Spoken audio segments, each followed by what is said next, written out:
Mais uma vez, professor Ezequiel com uma aula de inglês, como a gente prometeu toda semana. Dessa feita a gente vai falar um pouco sobre forma negativa, ok? Então nós temos aqui 3 tópicos bem rapidinho para nós trabalharmos nessa aula. Nós vamos trabalhar sobre reféns da história, vamos falar sobre motivação, combustível do cérebro e também nós vamos falar um pouco sobre o verbo to be, forma negativa. Então fica até o final, assiste aí que a gente tem coisas muito boas para falar para vocês, ok? Primeiro nós vamos falar aqui sobre reféns da história. Alguns alunos chegam para mim e dizem assim: professor Ezequiel, eu não tenho competência para aprender a língua inglesa, eu não sei como aprender, meu cérebro não consegue desenvolver. Aí eu conto essa história para eles. Olha como é interessante como nós somos a continuação daquilo que os nossos avós, nossos pais fizeram. Por exemplo, lá por volta de 1500, a gente sabe que quem vieram para cá foram os portugueses. E eles depois foram embora, né, mas deixaram para nós o idioma, a maneira como nós falamos, que é a língua portuguesa. Por isso que nós falamos a língua portuguesa. Agora observem, no início da nossa vida nós não temos muitas escolhas, né? Nós não escolhemos nascer do sexo masculino ou feminino, nós não escolhemos o nosso nome. Opa, se você por acaso ridiculariza alguém pelo nome que ele tem, não faça isso porque não é culpa dele. Nós não escolhemos o lugar onde nós nascermos. Imagine se você, com a mesma competência, né, o mesmo jeito que você tem hoje fisicamente, tivesse nascido em um outro país.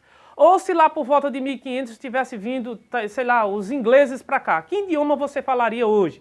Então, se você teria capacidade de aprender, por que não aprender agora? Segundo, nós temos aqui motivação. O livro de Augusto Cury, em um dos seus livros, ele fala que o combustível para o cérebro é a motivação. Então, você precisa estar motivado e não fazer de qualquer maneira, mas fazer porque realmente você se interessa e você quer aprender. De outra maneira, você não tem como aprender, ok? Vamos falar um pouco sobre o verbo to be, forma negativa. Olha só. Quanto que é importante quando nós dizemos assim, forma afirmativa, forma negativa, porque a forma negativa, obviamente, nós vamos negar alguma coisa. Como, por exemplo, na primeira frase aqui, ó, I'm guilty, que significa eu sou culpado, mas olha só, nós estamos trabalhando a forma negativa, acredito que eu não seja o culpado, então eu vou colocar um not aqui, ó. Então vai ficar assim, I'm not guilty, que significa eu não sou culpado. Viu aí a grande e enorme diferença entre forma afirmativa e forma negativa? Então, se nós tirarmos o not aqui, eu vou para a cadeia. Se nós permanecermos o not aqui, então precisa ser avaliado e investigado direitinho, ok? You're not at school now. Vocês não estão na escola agora, ok? He's not my father. Ele não é o meu pai. She's not tall. Ela não é alta, ou seja, ela é baixa, ok? It's not my dog. Ele não é o meu cachorro. Suponhamos que você tenha perdido, por exemplo, o seu cachorro e alguém está procurando e apresenta-te a foto. Aí você diz assim, it's not my dog. Não é o meu cachorro. We're not Italians, nós não somos italianos. You're not strangers, vocês não são estranhos, obviamente são meus alunos, ok? You're not strangers, vocês não são estranhos. They're not tourists, eles não são turistas, ou seja, estão aqui para fazer alguma outra coisa, ok? Então nós temos aí um pequeno exercício que geralmente é passado aí, os professores passam, né? Que é você passar a frase afirmativa para a frase negativa. Então eles vão colocar lá uma frase afirmativa e você tem essa ideia de passá-la para a forma negativa. Aí nós temos aqui, I'm Pedro, que significa eu sou Pedro. Se você não é Pedro, você vai fazer o quê?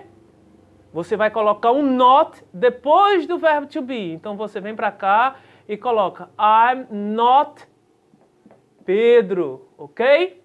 Olha aí que eu estou resolvendo o problema de muitos alunos por aí, ok? Forma afirmativa. You're the bus driver. Você é o motorista do ônibus. Será que você é? Aí você diz assim, não, eu não sou o motorista do ônibus. Então, depois do verbo to be, aqui está o verbo to be, que a gente aprendeu na primeira aula, ok? Depois dele é que você vai colocar o not. Então, você coloca lá, ó. You're not the bus driver. Eu não sou o motorista do ônibus. Depois, forma afirmativa. My mother's at home. Minha mãe está em casa. Suponhamos que ela não esteja em casa. Aí você vai colocar, ó, my mother, minha mãe. Aqui está o verbo to be, ok? Depois dele, nós vamos colocar o quê? Not. My mother's not at home. Minha mãe não está em casa. Isso é uma frase célebre que muitos filhos falam, ok? Por último, nós temos aqui forma afirmativa. They're zebras. Elas são zebras. Se elas não forem, você vai para cá e coloca lá. They're, depois do verbo to be, not zebras. Ou seja, elas não são zebras, ok? Isso aí. Professor Ezequiel, mais uma vez com aula de língua inglesa. Próxima semana a gente vai desenvolver a forma interrogativa. Por enquanto, fica aí com os exercícios. Qualquer dúvida, procure seu professor. Forte abraço, professor Ezequiel.